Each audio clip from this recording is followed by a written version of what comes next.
Who knew how dangerous it could be just watching Star Wars at the movies? This is Darkness Prevails, the place to share your creepiest true stories with the world, because this world is a strange one. I received a submission from a fan who had a very creepy experience at the movies when they tried to watch Star Wars The Force Awakens. So the next time you're at the movies, just try to focus on the screen after hearing this story, because sometimes the movie itself is just a distraction. This story is titled, "This is Why I Won't Be Watching Star Wars Episode 8, and was submitted by Kayla J. I'm a bit of a hardcore Star Wars fan. I watched the original trilogy when I was 4, and ever since I've been pretty obsessed with it. With every new Star Wars related release after that, I've been on the scene at the moment it was released. Whether it was a new Star Wars novel, the Star Wars Battlefront games for the PS2, or the premieres of the prequel trilogy. So when Star Wars The Force Awakens was announced, I was more excited than I'd ever been before.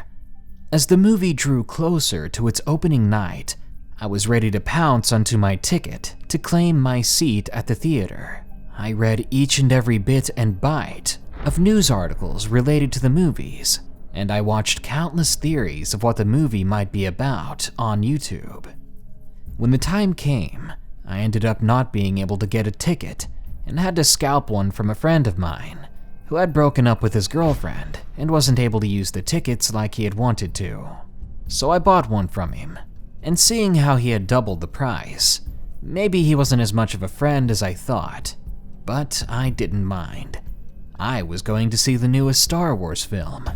My inner child was climbing all over my heartstrings. The night of the premiere, I got to the theater alone. I was decked out in my Luke Skywalker-style costume and completely unashamed. I bought some popcorn and a large Mr. Pibb. Soon, I was in the crowded theater enduring the commercials, waiting for the title sequence to begin. Those commercials seemed to last a lifetime.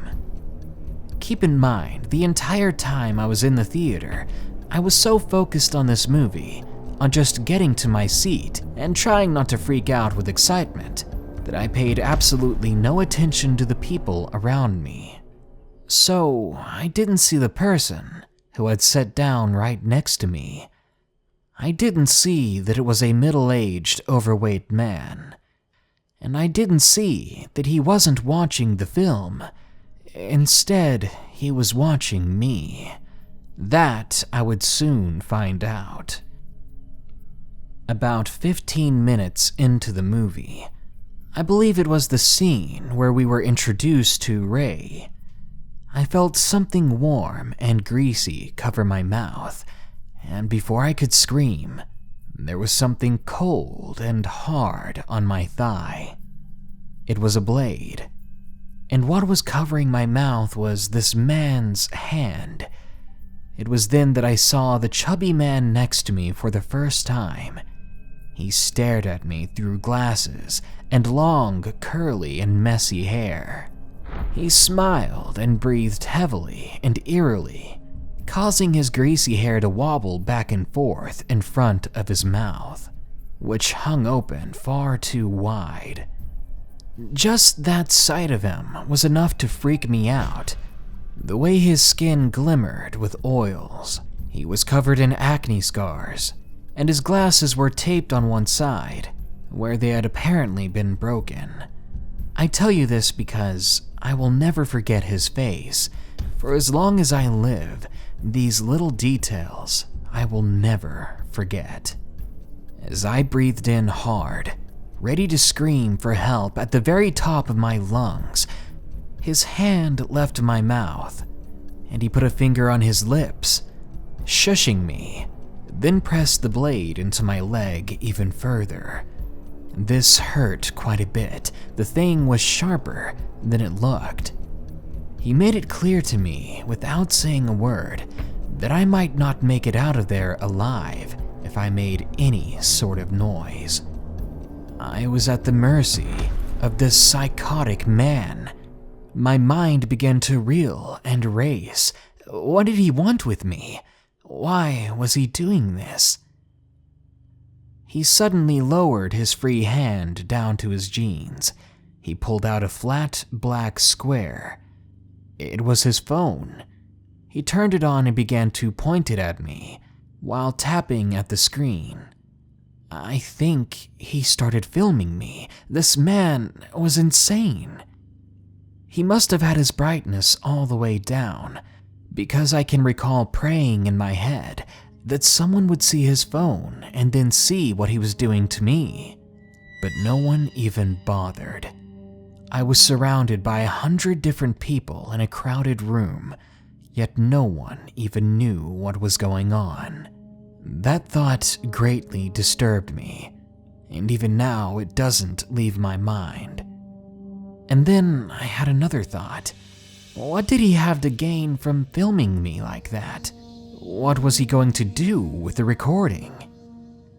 At this point, I was desperate. I reached out my left hand, which was on the opposite side of my body away from him, so he couldn't see what I was doing with it. I began to grasp blindly at the person next to me. I thought it would get their attention, make them see what was happening. If I could only get someone to help me, maybe I could get out of this situation with my leg and body intact. Instead, all I heard from my left was this. "Would you freaking stop?" as they slapped my hand away. I shut my eyes hard. That's when I realized I was in this alone, that despite the crowd and people around me, that it was basically just me and him in this struggle for my life. I was crying now, tears streaming down my face, but he kept smiling, looking at his phone, which was still pointed at me. He seemed to be focusing the camera on my face, and as I began to cry, I could hear him giggle, and I saw him lick his teeth. This freak seemed to be getting a kick out of me crying. My distress caused him pleasure in some freakish way.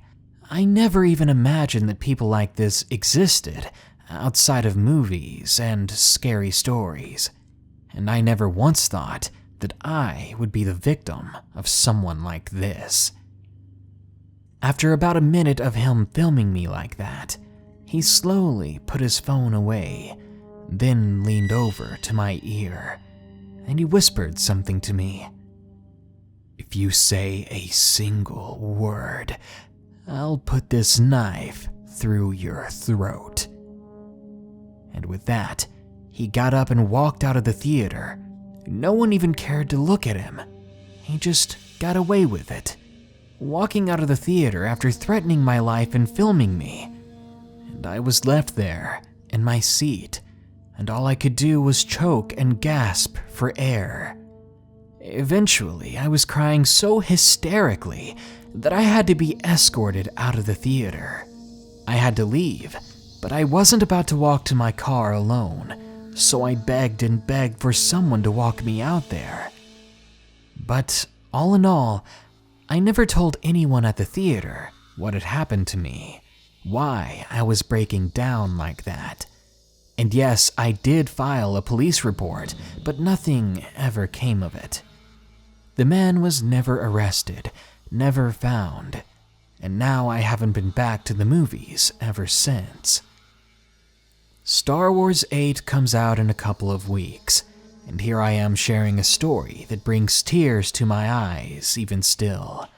Sadly, I can tell you with 100% confidence that I will not be seeing Star Wars 8 at the theater this time. I'll wait for it to release on DVD or Blu-ray. As for Star Wars The Force Awakens, I never finished that movie. And to this day, I refuse to watch it. Just the thought of it reminds me of what that man did. what he might be doing with the recording he took of me, and whether or not he might be back for more if I ever go back to the movies. Be careful, guys. Please don't go alone if you can help it.